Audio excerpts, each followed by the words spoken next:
हम तो चला लो, हम तो जितने भी जिसकी जैसी धारणा वैसे हमारी धारणा है, जो जितने भी धारणा आपकी, जितने आप तो कुछ चौहान हो। अरे घर वापसी की स्वेच्छा से, इसीलिए तो बता रहा हूँ, पूरी बात सुन लीजिए। अब न चूक चौहान, अब न चूक चौहान, जितने चूक रहे हैं सबका सम्मान करते हैं, आप चूकते चले जा रहे हैं। चलिए, अनुराग भाई का बहुत क्लियर स्टैंड है। क्षण भर पहले वो जातिवाद की कोई राजनीति नहीं कर रहे थे, दूसरी बार में वो गणना चाह रहे थे। अभय भाई से मैं ये पूछना चाहता हूं कि अभय भाई, कांग्रेस जातिगत जनगणना और हिंदुओं को जातियों में बांटना चाहती है? बहुत अच्छा प्रश्न किया, बहुत ही अच्छा प्रश्न किया। कांग्रेस, मल्लिकार्जुन खड़गे वैसे कह चुके हैं, कांग्रेस पार्टी ने जातिगत जनगणना कराई थी, लेकिन भारतीय जनता पार्टी की सरकार आई, उसने उसको डिस्क्लोज नहीं किया। यह कह दिया सुप्रीम कोर्ट में बाकायदा एफिडेविट देकर, इन्होंने कहा कि 2016 में उसकी हार्ड डिस्क हमको सरकार को दी गई थी, हमने एक पनागरिया कमेटी को गठित किया था, आप आश्चर्य करेंगे उसका एक भी सदस्य नहीं बनाया और 5 साल तक एक भी मीटिंग उसकी नहीं की, और आज भी शपथ पत्र देकर कह दिया नहीं कराना चाहते। जातिगत जनगणना इसलिए आवश्यक है कि उनको पिछले हुए हजारों वर्षों की जो दास्ता सह कर आए हैं, उनको अगर आगे नहीं लाए, हिंदुस्तान आगे ही इसलिए आया है कि उस दास्ता के बाद उनको उनका अधिकार। केरल स्टोरी पर मैं आता हूं, 1 मिनट में इसमें जवाब देना चाहता हूं। जी जी, सुधा, एक फैक्ट बताना चाहता हूं। भारत के इतिहास में आखिरी जातिगत जनगणना कब हुई है? 1931। उसके बाद क्यों नहीं हुई? जब आजादी मिली तो कांग्रेस का स्टैंड था कि जातिगत जनगणना नहीं होनी चाहिए, क्योंकि समाज के अंदर जात पात की बात नहीं होनी चाहिए। और आज ये महात्मा गांधी की कांग्रेस से आते आते राहुल गांधी की कांग्रेस तक इतने बदल गए कि अपने ही स्टैंड पे पलट गए। यही बोल दो कि हम नहीं चाहते। अरे सुनिए, अभी बीजेपी से बुलवा दीजिए, नहीं चाहते, ठीक है, बुलवा दीजिए प्रभु, बुलवा दीजिए कि हम नहीं चाहते, बोल दे खाली। अच्छा, बुलवा तो दो, बोलने तो दो, बोलने तो दो, नहीं खाली बोल दो। बहुत देर से घुमा रहे हैं, बहुत देर से, अरे बोलने तो दो। एक चीज, क्या आप लोग जातिगत जनगणना चाहते हैं? हो गई तसल्ली। अब पब्लिक नहीं चाह रही, देश नहीं चाह रहा भाई, आप लोग चाहते हैं क्या? खड़े होके जवाब दीजिए, खड़े होके जवाब दीजिए। क्या आप बंटना चाहते हैं?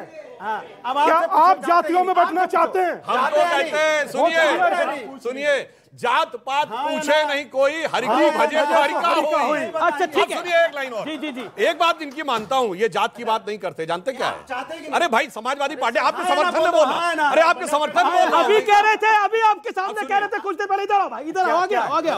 अभी कुछ देर पहले कह रहे थे कि जाति की बात मत करना, और अभी कह रहे हैं कि जातिगत जनगणना करवा। जाति जनगणना मतलब समाज का उद्धार, पता चला कौन किस जात का, इतनी लोग हैं, उनको कैसे आगे बढ़ावे। लेकिन बीजेपी वाले नहीं बोल रहे, चाहते हैं कि क्या मतलब है जात गिनने का? उधर घुमा दिया, जात गिनने की बात कर रहे हैं। देखिए, आप इनका रहस्य नहीं समझ पाए। अच्छा, आप बता दीजिए। इनको जाति की गणना चाहिए, इनको जाति चाहिए। अब पूरी बात हो रही है, शांति से इनको सत्ता, ये जात की बात नहीं भी करते, जात की बात करते भी है। कैसे? सत्ता पाने के लिए जात की बात, और जब सत्ता आ जाए तो जात ही नहीं, सिर्फ परिवार की बात। बात स्टार्ट हुई थी बजरंग दल को बैन करने की, आ गई बजरंग बली पे। Centre for monitoring Indian economy के आंकड़ों की बात करें सर, तो उसमें मार्च में हम 7.8% पे जॉबलेस थे, अब हमारी एम्प्लॉयमेंट बढ़ गई, अनएम्प्लॉयमेंट बढ़ चुकी है, जो कि हो गई 9.11%। उस पर कौन बात करेगा? जी जवाब अच्छा सवाल आपका, अच्छा सवाल है, जवाब सुधांशु, जवाब। पीरियोडिक लेबर सर्वे का डाटा है कि हमारी इस समय अनएम्प्लॉयमेंट रेट 4.1 पे आ गई है, जो 4 साल में सबसे कम है। और मैं एक और बात कहना चाहता हूं, एक बात बच्चों के लिए बताना चाहता हूं। ये बताइए, हम सबको इतिहास में ही बताया गया ना कि हम जात पात में बटे थे, इसीलिए गुलाम हो गए। बताया जाता है ना कि इतना बड़ा महान देश था, क्यों बता रहा? तो जो आज ये कहना चाहते हैं, ये उसी गुलाम की मानसिकता बना के रखना चाहते हैं, फिर चाहे भारत किसी भी प्रकार से विदेशी शक्तियों के अधीन हो। ओके, आप हर बार रूप बदल के आते हैं। सर मैं सर एक बहरूपिया हूं, जैसे पर्वत। नहीं, बहरूपिया नहीं है।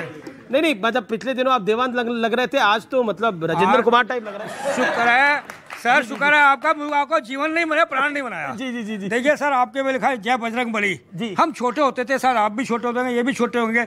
इन्होंने कभी भाई, मेरी उम्र आप जितनी नहीं है। नहीं सर, मैं बताना चाहता हूँ, जय बजरंग बली तोड़ दुश्मन की नली, ये कहावत चलती थी पहले जी, कि जय बजरंग बली तोड़ दुश्मन की नली। अरे आप भी चलती है भाई, नहीं, सब बोलते हैं जय तो जब पूजा करते हैं तो कहते हैं जय बजरंग बली तोड़ दुश्मन की नली। पर अब बदल दिया है ना जी। जय बजरंग बली, हमको सत्ता सौंप दे, बाकी तोड़ दे दुश्मन की नली। मुद्दे खत्म हो गए हैं कि आपको अब धर्म की राजनीति करनी पड़ रही है। कोई कहता है अल्लाहू अकबर कहकर बटन दबाइए, कोई कहता है जय बजरंग बली कहकर बटन दबाइए। जवाब बहुत अच्छा सवाल है। ओके ओके, और सवाल पीछे पीछे पीछे पीछे। 10 के नोट की वैल्यू सर तब तक है जब तक ये पूरा है, इसको आप बांटिए मत कि गुज्जर, राजपूत, बनिया, ये वो। सर हम सिर्फ हिंदू है सर। जी जी प्लीज सर रहम दीजिए। जी जी।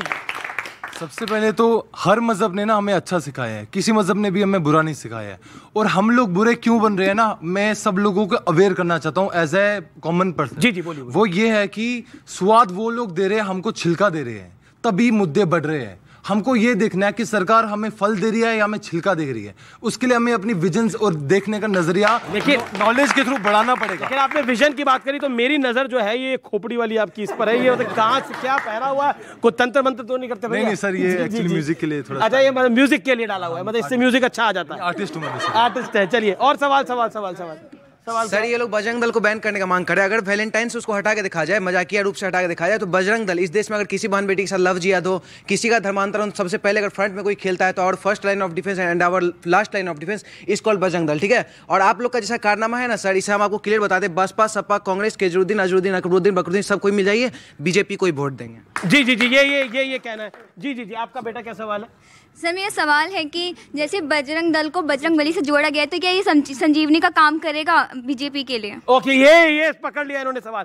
ये मतलब इन्होंने इनको आपने कांग्रेस ने आपको एक फुल टॉस बॉल डाली, आप लोग भी छक्का मारने से चूकते नहीं है, और एक ही बॉल पे सब लोग छक्का मार रहे हैं। मोदी जी भी, अमित शाह जी भी, नड्डा जी भी, राजनाथ जी भी, स्मृति जी भी, सब लोग मार रहे हैं।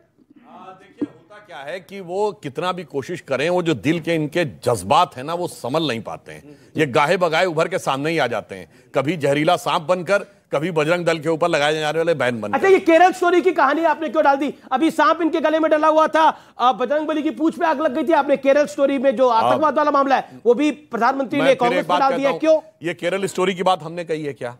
आपको पता है कि ये लव जिहाद शब्द सबसे पहले कहां पर यूज हुआ है?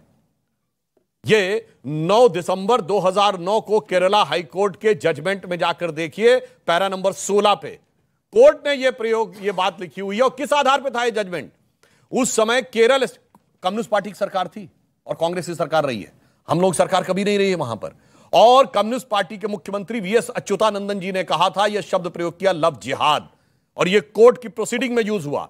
यह वीएस अच्युतानंदन जी ने कहा कि एक स्ट्रक्चर्ड प्रयास चल रहा है हिंदू और क्रिश्चियन लड़कियों को इस ढंग से कन्वर्ट करने का, और अगर यही चलता रहा तो 20 साल में केरल मुस्लिम स्टेट बन जाएगा। वीएस अच्युतानंदन ने कहा है, कम्युनिस्ट पार्टी के मुख्यमंत्री ने। हम लोगों के नाम के ऊपर पर्ची फाड़ने की कोशिश कृपया न करें, और मैं लोगों से जाके कह रहा हूं कोर्ट की वो प्रोसीडिंग देख लें। उन्होंने यह बात कही है कि इससे लगता है कि कुछ लोग जिसको रोमियो जिहाद या लव जिहाद कहते हैं, यह कोर्ट में कहा गया है। जी, प्रधानमंत्री ने बोला कि केरल में चल रही आतंकी साजिश का एक खुलासा हुआ है। ये केरला स्टोरी फिल्म में क्या किया गया है, लेकिन देश का दुर्भाग्य देखिए कि कांग्रेस आज भी समाज को तहस नहस करने वाली है, कर रही है, आतंकी प्रवृत्ति के साथ खड़ी हुई नजर आती है। केरल स्टोरी के अंदर लड़कियों के साथ लव जिहाद हुआ, उनके साथ क्या क्या ट्रीटमेंट हुआ वहां पर, वो हम सब ने देखा है। लेकिन क्या आपको लगता है कि कांग्रेस को उस फिल्म के पक्ष में खड़ा होना चाहिए जो सच्चाई बता रही है? कश्मीर फाइल आया, आप उसके खिलाफ खड़े हो जाते हैं, केरल स्टोरी आया, आप उसके खिलाफ खड़े हो जाते हैं।